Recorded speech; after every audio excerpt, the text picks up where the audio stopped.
Have you ever been going through something that is completely out of your control and you just don't have peace about it? You worry about it, you think about it all the time, and it just gnaws away at you.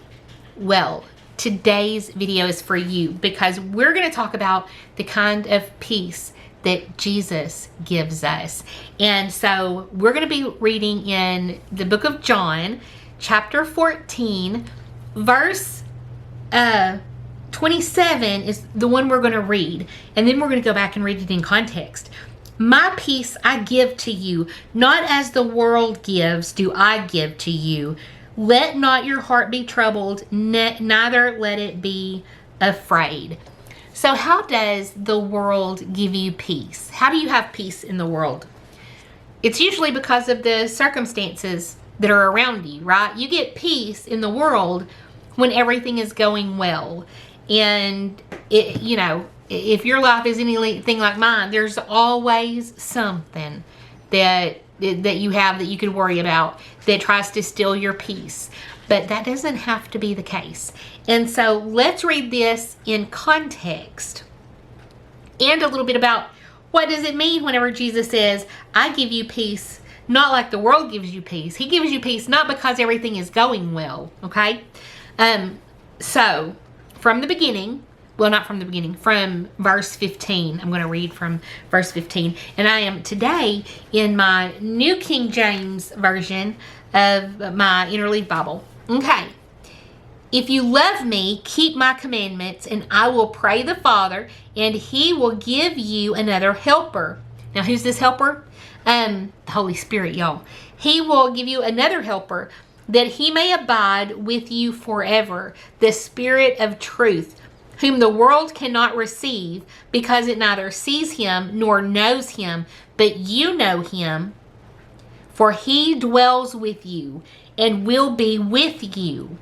I will not leave you orphans, I will come to you. A little while longer, and the world will see me no more, but you will see me because I live, and you will live also. At that day, you will know that I am in my Father, and you in me, and I in you. He who has my commandments and keeps them, it is he who loves me, and he who loves me will be loved by my Father, and I will love him and manifest myself to him. Judas, not Iscariot, said to him, Lord, how is it that you will manifest yourself to us and not to the world?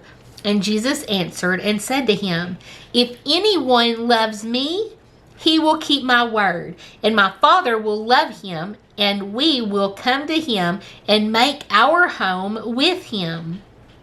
He who does not love me does not keep my words, and the word which you hear is not mine, but the Father's who sent me. These things I have spoken to you while being present with you. He is talking to his disciples. But the Helper, the Holy Spirit, whom the Father will send in my name, he will teach you all things and bring to your remembrance. So he will remind you of all the things that I said to you. Peace I leave with you. My peace I give to you. Not as the world gives do I give to you. Let not your heart be troubled, neither let it be afraid. You have heard me say to you, I am going away and coming back to you. If you love me, you would rejoice because I said, I am going to the Father, for my Father is greater than I. And now I have told you before it comes, that when it does come to pass, you may believe. I will no longer talk much with you, for the ruler of this world is coming, and he has nothing in me. But that the world may know that I love the Father, and as the Father gave me commandment, so I do. Arise and let us go from here. And so what he's doing is he's telling them beforehand kind of what's going to happen, and telling them, don't be afraid. I'm sending someone in my place. Don't be afraid. And so I'm going to read now, real quick, my Tony Evans Bible. So Jesus promised, peace I leave you, my peace I give to you. Please understand that Jesus is not promising that you're going to be absent from the storm. Like he's not taking you out of the storm. Because anybody can have peace when nothing is wrong. Okay, even the Gentiles, even the pagans can have peace when everything is going well. But rather, he promises peace in the midst of a storm. He's talking about peace in the midst of tribulation at a time when you shouldn't have any peace. So think about times when things are going on and you shouldn't have peace, but you do. That's the Holy Spirit. And this, of course, doesn't come from the world when you have that peace.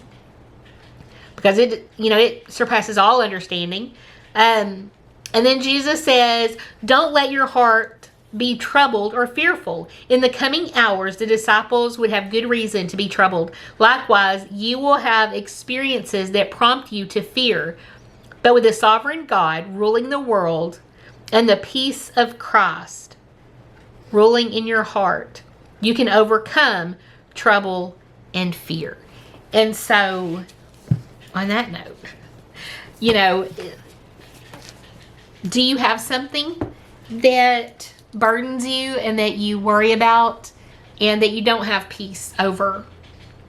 Because, it seems like there is always something to just be riddled with, whether it's fear, worry, pain, just, things, trauma, tragedy. There's always something that we can let have a stronghold on us and cause us to fear.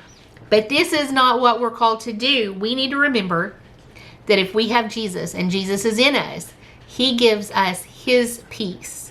And we don't have to wait for everything to be okay before we can have peace, because we know God is sovereign. God is in control. And ultimately, that's all we need to put our faith in, is that God is in control. And everything, he works everything out for the good of those he loves. And sometimes it doesn't look like he's working it out the way we want him to. That doesn't mean that ultimately things are not going to work out just the way he planned. So, on that note, I love you guys, and I will talk to you soon. Bye, y'all.